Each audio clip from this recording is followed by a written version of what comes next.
United States Air Force did recover alien bodies, they didn't tell me about it either, and I want to know. Is it possible for the military to keep secrets about UFOs from the president? There's always things like that going on. Flying saucers, and they've had other things, you know. What does the commander-in-chief really know about extraterrestrials? We were facing an alien threat from outside this world.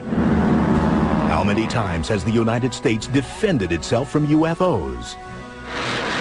Since World War II, every chief executive has tackled the national security threat posed by unidentified flying objects. Discover the evidence behind these presidential predicaments as we open the UFO files on UFOs and the White House.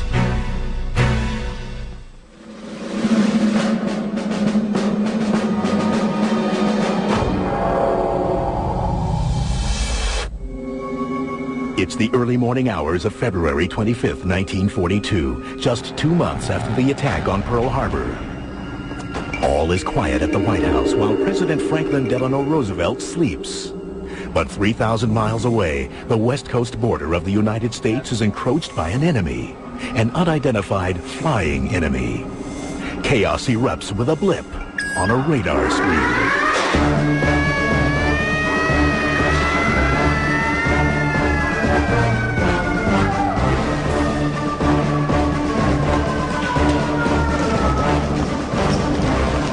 A sequence of events may have involved the alarm or the report coming through to the radio operator notifying the duty sergeant. Alert, alert, this is not a drill, this is not a drill, alert, alert. Then the duty sergeant sounding the alarm or ordering the alarm sounded. From that point on, it would have been somewhat pandemonium at the beginning, of course, the initial shock, but then, of course, the troops were very professional and immediately went to their task and went to the assigned positions. The people operating the searchlights would have manned the lights. People operating the guns, manned the guns, ready to take on the enemy. Within minutes, the dark Southern California coast is rippled with beams of light and streaks of anti-aircraft fire. Fire! Fire! Fire! Fire! Perhaps a conservative estimate is maybe about 2,000 rounds fired that night, which would have been a very loud night for a town used to peacetime. But as defenses come to play, confusion reigns, but no one seems to know exactly where the enemy is. Well, that's the big mystery, and it's still a mystery today. You talk to many veterans, and they will swear to you that they saw aircraft that night. You will talk to many officers who will tell you there was nothing in the air that night. You will talk to civilians who saw aircraft that night. So it's really somewhat of a mystery still. The Army officially concluded that there probably were airplanes up there, but there's no information as to whether they were U.S. or Japanese or whose they were. By definition, I think a UFO. Now, if you want me to say it's little green men, I'm not prepared to commit to that, but yes, it was an unidentified flying object, I think is fair to say. For nearly an hour, the ballistic barrage peppers the skies. But as day breaks, it becomes apparent that the only damage caused by the soldiers is to the city of Los Angeles. Everything that goes up must come down, and of course the surrounding areas were littered with shrapnel fragments. So flak was raining down, and in some cases live shells actually came down and detonated. Of course, the media responded, as media does much of the time, with, let's sell some newspapers. So perhaps the stories were exaggerated, perhaps not.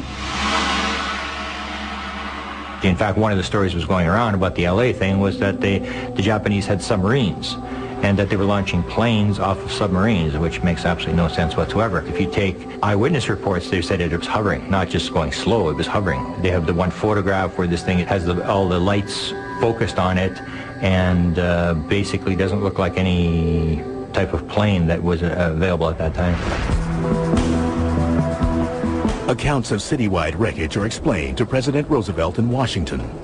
The task falls to General George C. Marshall, the War Department's Chief of Staff. Well, Marshall's letter is probably one of the most curious documents to ever be issued about the event. It says as many as 15 airplanes may have been there, varying at speeds from very slow to immediately increasing to 200 miles per hour, ranging from altitude from 9,000 to 18,000 feet. And again, no bombs were dropped, no casualties inflicted, no Allied or U.S. Navy or Army airplanes in the air that night. It just doesn't seem to make sense. If the Japanese had come all this way, we would have thought that there would have at least been some bombing, and certainly if there was more than one aircraft. Nobody can say for sure how FDR first reacted to word that his military responded to what some claim to have been an unidentified flying object.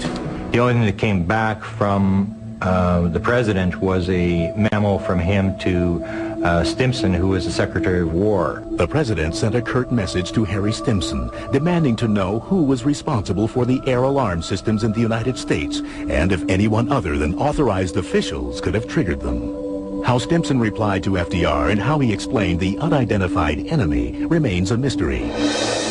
No records of his response were found in the National Archives or FDR's presidential library. At that time, I don't think they saw it as an extraterrestrial phenomenon.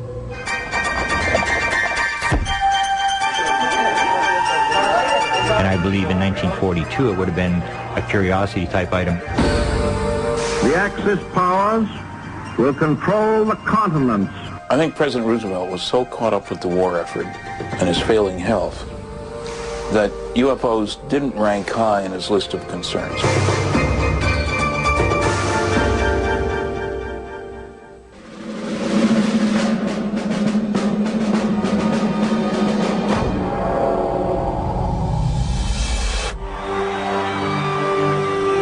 July 1947. New threats of war and a new enemy, the Soviet Union, That false philosophy is communism.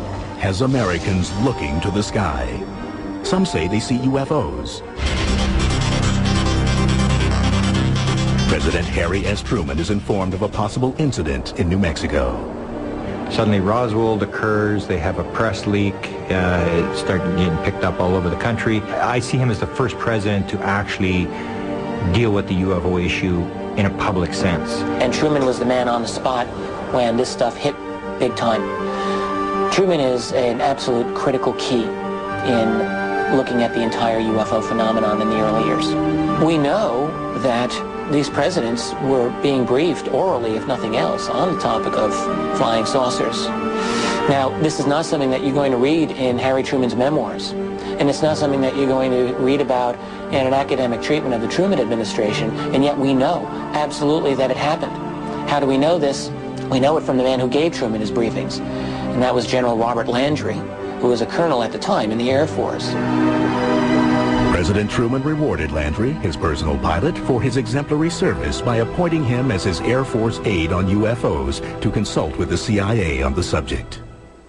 And that he was told to report to the president orally and brief him orally every 3 months on the subject in UFOs, which he said he did up until the president left office.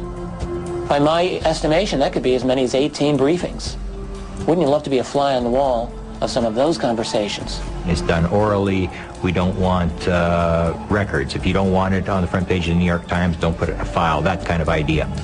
But an incident said to have occurred in the nation's capital was impossible to ignore. 1952 is just, again, one of these very significant years in UFO history.